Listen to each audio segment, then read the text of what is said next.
My name is Maribel Crane. I'm 38, and I've spent the better part of my life keeping broken things alive at Sage Tech, a mid-sized consulting firm that grew into a patchwork software provider during Seattle's dot-com wave. I'm the senior network engineer. Most people upstairs don't know my name. That's the nature of this work when everything runs. You're invisible. When it fails, suddenly you're the only person they remember exists.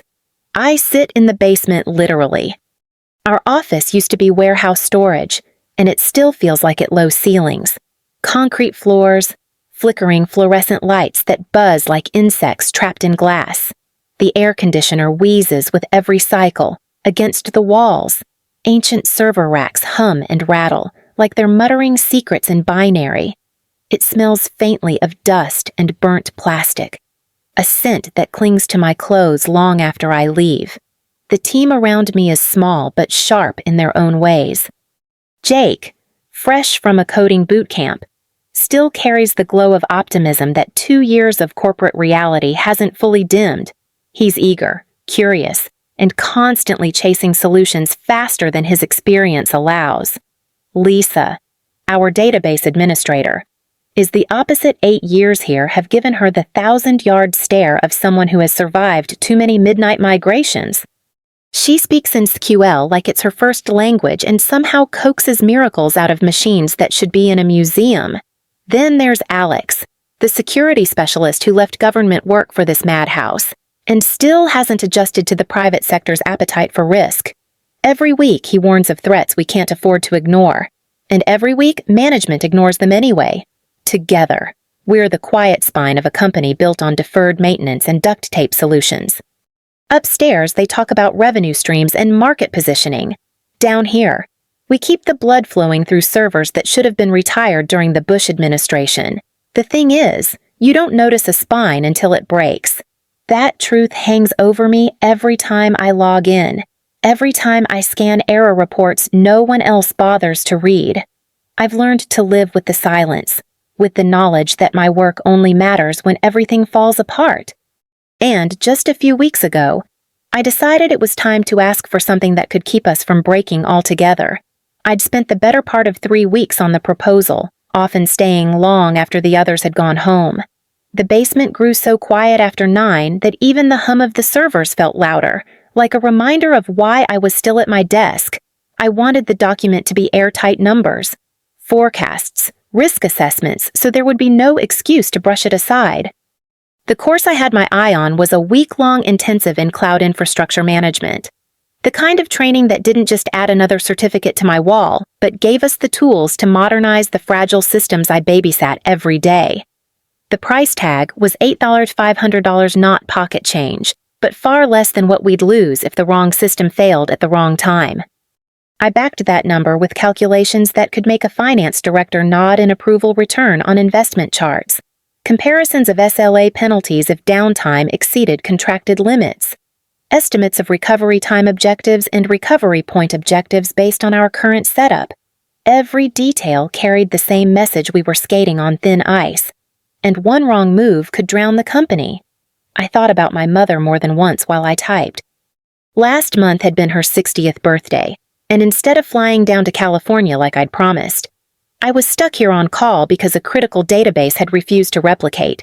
I told myself she'd understand she usually did, but guilt doesn't disappear just because someone forgives you.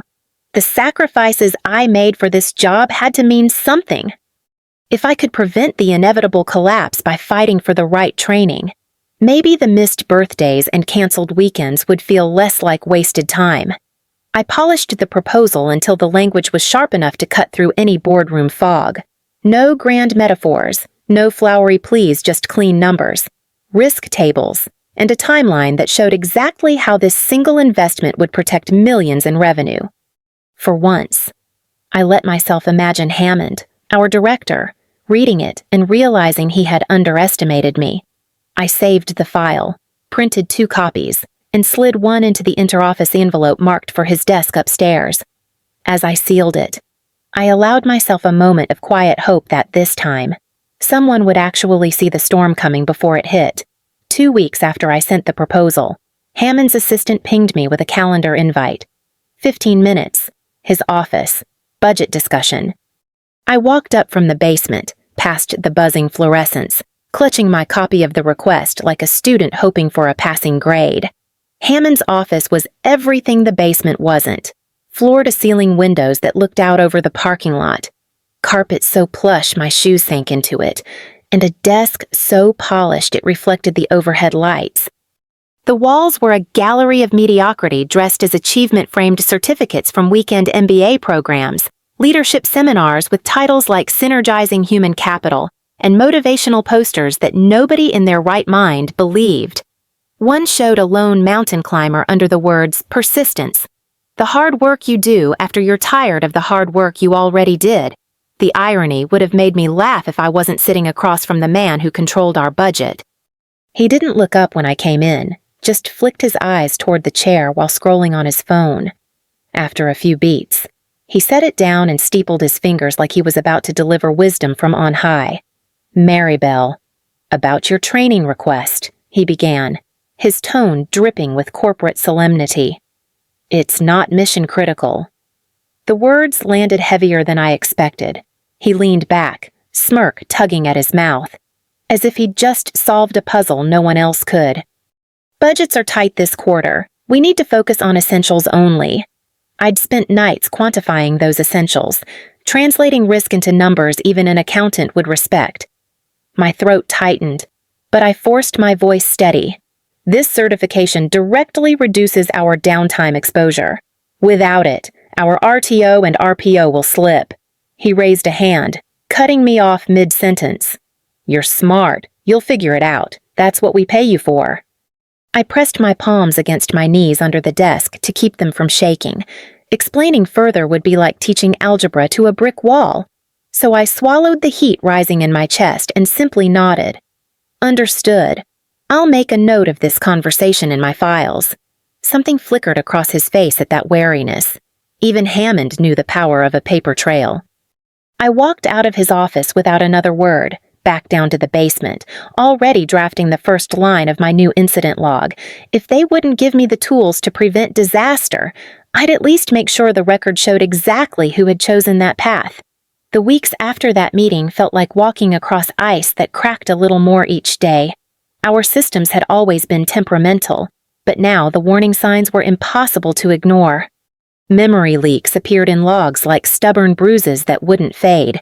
Connections dropped without warning, only to return as if nothing had happened, leaving us questioning our sanity. The nightly backups failed often enough that I stopped trusting them. When I checked the logs, the errors stared back at me like a clock ticking down to something inevitable. Lisa put it best one evening as we stared at a database that refused to replicate. It's like nursing a terminal patient, she muttered, rubbing her temples. You keep changing the IV, but you know it's only buying time. Her words hung in the fluorescent light, and for once, none of us argued. Alex was harsher. This is security suicide. He snapped during one of our late-night check-ins. You cut corners long enough. And it won't just be downtime, we'll be inviting an attack. His frustration was raw. But what could we do? The warnings went upward, and upward they disappeared. Jake still tried to hold on to optimism, suggesting quick fixes he'd read about on tech forums, but even his energy was wearing thin. I caught him one night staring at the error logs with the blank expression of someone realizing enthusiasm wasn't armor against reality. For me, the inevitability settled deep in my chest. Every flashing alert, every incomplete backup felt like another monitor flatlining in slow motion. I knew the story was already being written, it just hadn't reached its final chapter yet. So I wrote my own version. Each night I updated my logs, layering in timelines, error reports, and incident notes with the precision of an archivist. I wanted a record that no executive could dismiss. A trail so clear it would survive even the most brutal post-mortem. I stored copies on local drives, cloud accounts, even printed some to lock in my desk. If failure was coming and I no longer doubted it was, I refused to let the narrative be twisted afterward. When the blast hit, I wanted history to show exactly who had chosen to save pennies while the foundations cracked beneath us.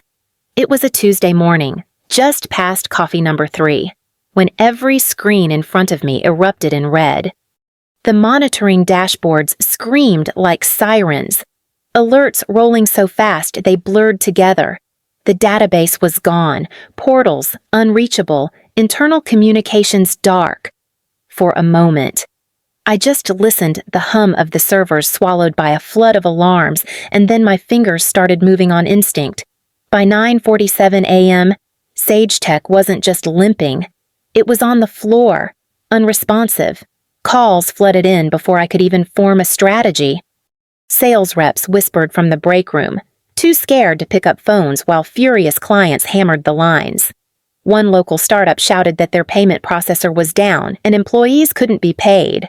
A logistics firm in Tacoma threatened to switch vendors if we didn't restore their system within the hour. Someone texted me a screenshot of a tweet Seattle Times is covering the Sage Tech outage. What a joke. I tried to triage what I could. Legacy systems, cranky as they were, could be coaxed back to life with enough patience and duct tape fixes. I rerouted, restarted, and managed to revive a few internal tools. But the new cloud-based architecture, that fragile half-step toward modernity, remained a black hole of errors. Its screens were mocking reminders of the certification Hammond had called not critical. The training I'd begged for would have given me the skills to pull us out quickly. Instead, I was improvising in a language I only half spoke. The chaos wasn't confined to my basement. Overhead, footsteps pounded like thunder, doors slammed. A manager shouted so loudly his voice carried through the vents. At lunch, I heard the surreal rumor that executives had to pay cash in the cafeteria because the point-of-sale system had crashed with everything else. I kept my head down, switching between terminals, patching whatever I could. Lisa showed up beside me, hair pulled into a messy knot, silently diving into database triage. Alex fought to hold a line on security, warning that in our desperation we were opening doors that shouldn't be opened. Jake ran between us fetching logs, eyes wide but determined, somewhere above.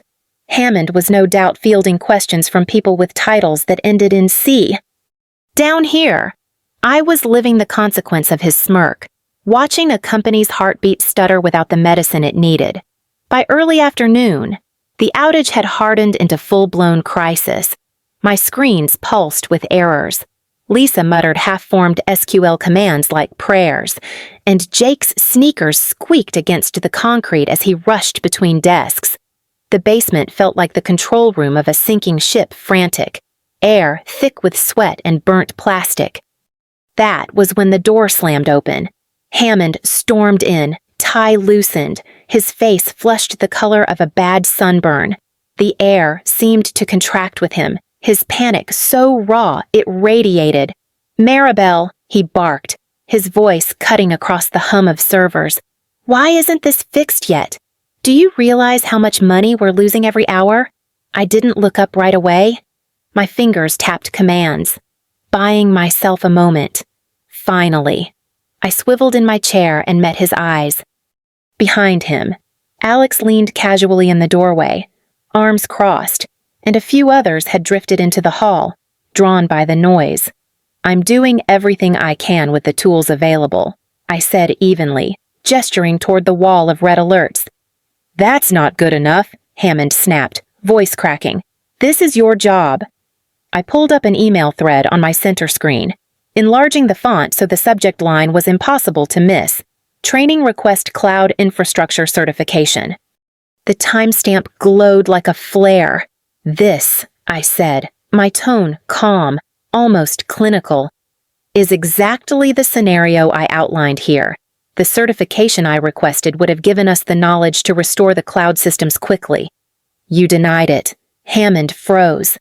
The blood drained from his face as he stepped closer, eyes darting to the message on the screen. The silence stretched, broken only by the fans whirring in the racks. In the hallway, I caught Lisa's sharp intake of breath, Jake whispering something under his breath. His mouth opened and closed once, twice, like a fish gasping on a dock. You should be able to handle this without training," I asked, my voice still steady. That was your call, and now we're here. I didn't raise my voice. I didn't need to. The paper trail spoke louder than anything I could have shouted. Hammond looked around, suddenly aware of the staff watching, of the weight of his own decision pressing down on him. For the first time since I'd known him, the smirk was gone. The outage stretched on, swallowing the afternoon and bleeding straight into night. The basement turned into a war room lit only by the glow of our monitors. Every time I thought we'd stabilized something, another crisis clawed its way to the surface. The first hit at 4 o'clock our backups. The most recent restore point was corrupted, checksum errors riddling every attempt. Lisa's hands trembled as she typed, muttering that she'd seen this before, years ago, but never this bad. By 6, the failover cluster we tried to lean on refused to start. The licensing expired months earlier when procurement decided renewal was non-essential. By 8, Jake nearly broke. He took a call from a logistics client in Tacoma who screamed about missed deliveries and threatened to file a lawsuit. His face went pale, and he shoved the phone into my hands. I calmed the client as best I could, but the truth was, we had no timeline. At 10, Alex stormed in from an emergency meeting upstairs. They want us to disable authentication protocols so clients can access what's left, he snapped, slamming his notebook on the desk. They're asking me to open the doors to attackers just to avoid headlines. His voice shook with fury, but he wouldn't bend. For once. I was grateful for his stubbornness. By midnight, we almost lost everything. A misconfigured restore script began overwriting live data with incomplete snapshots. I caught it seconds before it buried us. My chest ached with the weight of what nearly happened, months of records, gone in one careless overwrite. I fixed it, but the bitter taste lingered. The hours dragged. Lisa fought exhaustion, typing with half-closed eyes. Jake fetched coffee, his panic muted into silent obedience. Alex argued with executives until his voice was raw, then came back down to sit beside me, shoulders heavy, through it all. I kept typing, patching, coaxing, praying. I could patch, yes. I could keep the heart beating with shaky hands and sheer will, but I couldn't cure the disease, not without the training that had been written off as not critical. Around 3 in the morning, I leaned back, staring at the basement's narrow window. Rain streaked down the glass, blurring Seattle's city lights into a smear of silver. My reflection stared back at me tired, determined.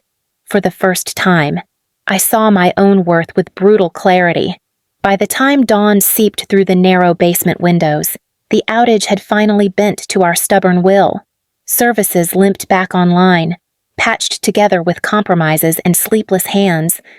My eyes burned, my body felt like it had been hollowed out, but at least the building above us wasn't on fire anymore.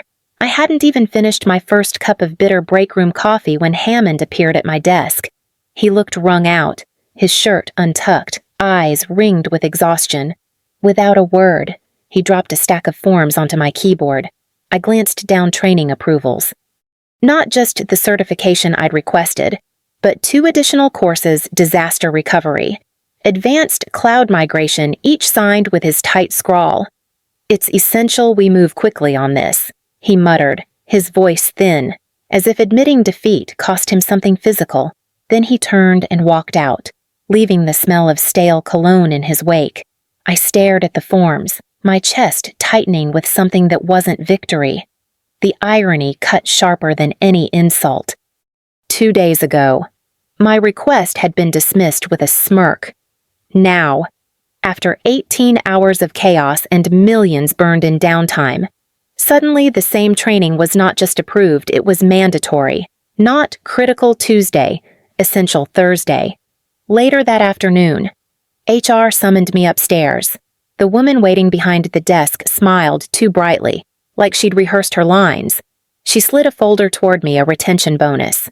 Generous on paper, tied neatly to an NDA agreement. The message was clear: stay quiet about the disaster. Take the money. Pretend trust hadn't already been shattered. I closed the folder without touching it. No, I said softly. Not angry, just finished. Her smile faltered, but she didn't push. She simply gathered the papers and thanked me for my time. Back at my desk, I signed the training approvals with a steady hand. Then, without ceremony, I opened a new tab on my browser and updated my resume. I saved the file under a name no one else would notice and slipped my flash drive back into my pocket. The company had finally realized the value of my expertise, but they had taught me something too recognition that comes only after catastrophe isn't worth holding on to. 3 months later, I was no longer walking into a dim basement lined with failing servers. Instead, I swiped my badge at the glass doors of a small startup in downtown Seattle, where sunlight poured through wide windows and whiteboards were filled with questions rather than excuses. The company wasn't large, but it had something Sage Tech never did: leadership that believed people were worth investing in. My new manager, Jennifer, was the kind of leader I'd almost forgotten existed. She read every proposal with care, asked questions that proved she understood the stakes, and treated training as a foundation rather than a luxury. When I requested an advanced course in cloud infrastructure, she didn't smirk. She asked me how I planned to share what I learned with the rest of the team. For the first time in years, I felt like my voice carried forward instead of disappearing into the void. I finally took the courses I'd fought so hard to justify, filling gaps that had haunted me through sleepless nights. Each lecture, each lab, felt like reclaiming pieces of myself that Hammond had dismissed. I grew sharper, steadier, more certain of my craft. The pride wasn't just in what I knew, it was in knowing I worked for a place that saw knowledge as survival, not indulgence. When Jake joined us a few weeks later, fresh from his resignation at Sage Tech, I felt something almost maternal. He was still eager, still learning, and now he had space to thrive. I spent hours mentoring him, walking him through problems without the weight of panic pressing down. Watching him succeed reminded me why I'd chosen this path in the first place. Seattle's tech circles are small, and word travels fast. Over coffee one morning, a colleague mentioned that Sage Tech had suffered another catastrophic outage. This one was worse than the last, longer, deeper, more expensive. The irony was bitter. The training approvals had sat unused because too many experienced staff had already left. I set my cup down and let the news wash over me without triumph or pity. Hammond had nowhere left to hide. But me, I had somewhere better to go. And I had already gone. I walked away whole, carrying only the lessons worth keeping.